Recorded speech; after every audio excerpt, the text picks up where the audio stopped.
Bismillahirrahmanirrahim. Elhamdülillahi Rabbil alamin. Wassalatu wassalamu ala rasulihil amin. Assalamu alaikum wa rahmatullahi wa barakatuhu. Урматтуу мусулман бир туугандар, Аллах субханала таала бардыгыңыздардын жакшы амалдарыңыздарды, ибадаттарыңыздарды кабыл кылсын. Бүгүн биздин өтүлө турган темабыз бул садака тууралуу. Себеби садака деген бул сөз менен айтылганы менен бирок анын ичине кирүү бул өтө терең. Ошол себептен бул садака деген бул Аллах Тааладан сооп үмүт кыла турган бир амал. Негизи эле садака адам жашоосунда баардык адам басканы, турганы, сүйлөгөнү, баардыгы бул эгерде ушул шариаттын, исламдын талабындай болгон болсо, мунун баары садака болуп эсептелет. Эми ошол садакалардын катарында бул Аллах субханала таала бизге Кур'ан Каримде айтат: "Аллазина юнфикуна амвалахум биллайли ван нахари сирран ва аланиятан фалахум ажрухум инда раббихим ва ла хауфун алейхим ва ла хум яхзанун". Ал-Бакара. Аллах таала Бакара сүрөсүндө айтат: ушундай өздөрүнүн малдарыны түнү күнү дебей ачык, жашыруун сарптаган адамдарга, аларга Аллахтын алдында, Роббусунун алдында аларга сооптор бар, аларга эч кандай бир коркунучтар болбойт, алар кайгырышпайт дейт. Демек, урматтуу бир туугандар, Аллах субханала тааланын айткан аяты бизге өтө маанилүү. Анткени адам эмнеге аларга Алланын алдында ушунчалык сооптор бар деп атат, аларга эч кандай бир коркунучтар жок, алар эч кандай бир өкүнүшпөйт дагы, кайгырышпайт дагы деп атат.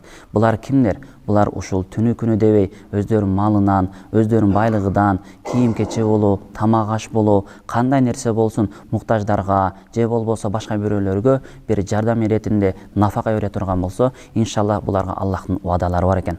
Дагы башка бир аятта Аллах таала айтат: "Лан таналул бирра хатта тунфиqu мимма тухиббун ва ма тунфиqu мин шайин фа инналлаха бихи алим".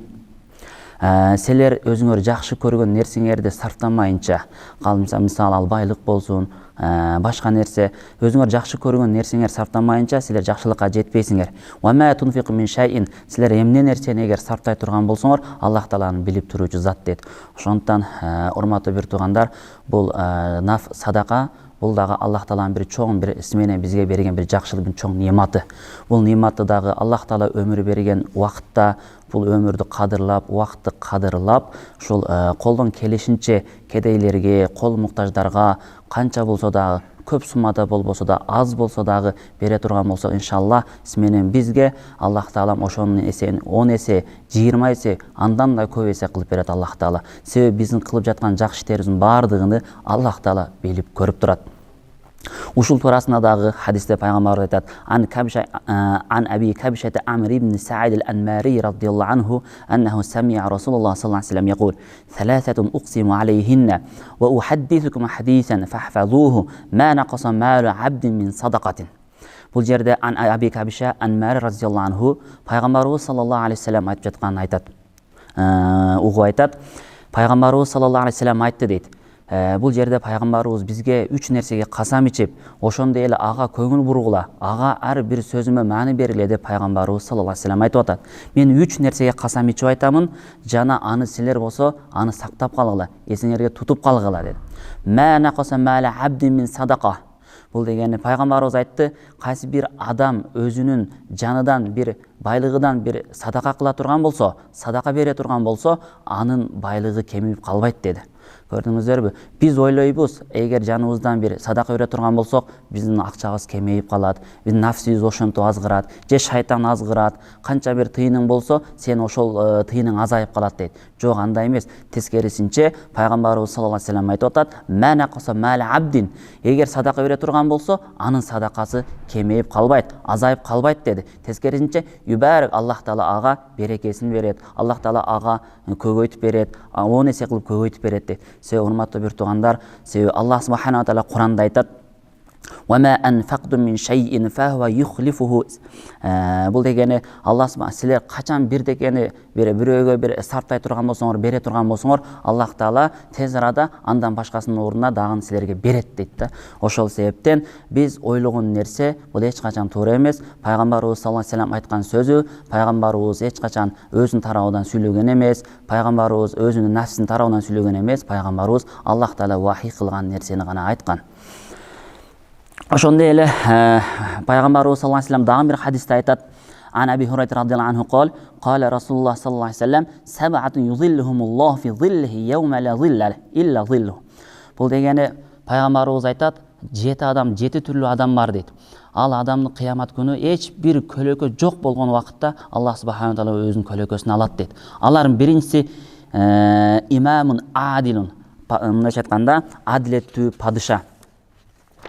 Бұл дегені адилеттүү падыша дегені өзіңіздер білесіздер, өз қол астағы адамдарға bir жақсы мамиле қыла тұрған болса, севанткен адам бір мансапқа келгенде, бір ішке келгенде, ал адамды дүйні тартады, дүйні азғырады, менен бір атақты болғысы келеді. Ошол уақытта адамдарға бір мамиле жағынан адилеттүүлік көрсөтө тұрған болса, беру алу жағынан дағы бір жақсы бір адилеттүүлік менен иш алып бара тұрған болса, Аллах субханала тағала бұл адамды қиямат күні мындай падыша Аллахтың алдында бір жақсы инсаптуу падыша болгондугу себептен Аллах тағала қиямат күні өз көлөкөсүнө коет экен урматтуу биртуган. Экинчи боло турган болсо пайгамбарыбыз айтты: "Ва шабун наша фи ибадатиллах таала." Бул дегени жаш жагынан ал Аллах Таалага ибадат кылып чоңойгон жаш бала.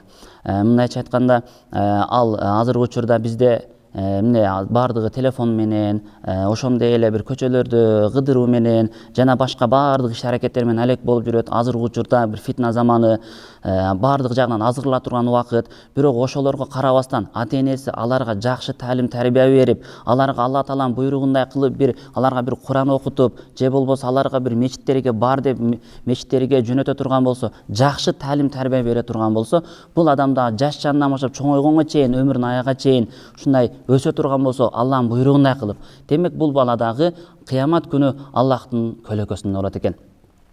Үчүнчү адам боло турган болсо, варажулун калбуху муаллакун фил масажид. Үчүнчү, ал адам ушундай жүрөгү дайыма мечитке байланган адам.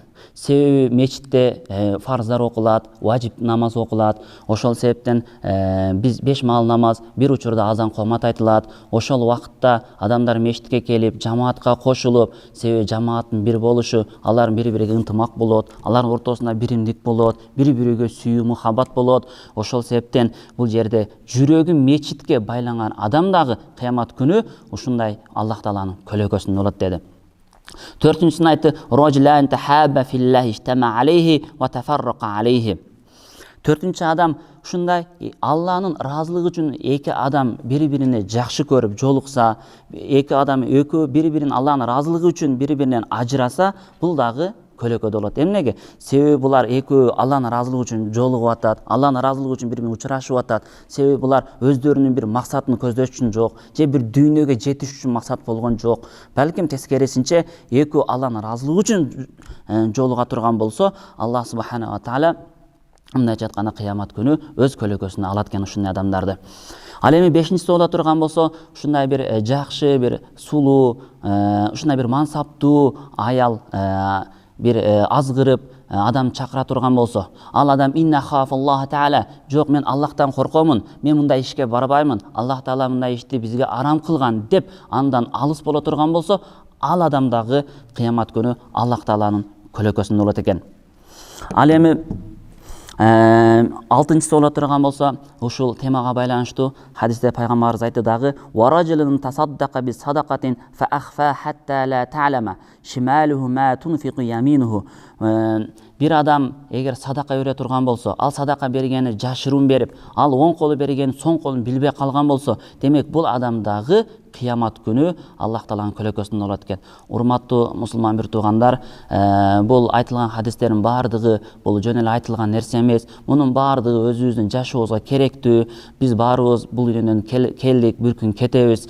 Бирок өзүбүз акыретке болгон азыктарды топтоп, Алланын ыраазылыгын издеп, бир жакшы иш аракеттер менен алек боло турган болсок, иншалла Аллах Таалам менен биздин баарыбызды бактылуу кылат. Аллах Таалам ушул аят хадистерге амал кылган Аллах Таалам баарыбызга мүмкүнчүлүк берсин. Аллах Таалам баарыбыздын күнөөлөрүбүздү кечирсин. Ассаламу алейкум ва рахматуллахи ва баракатуху.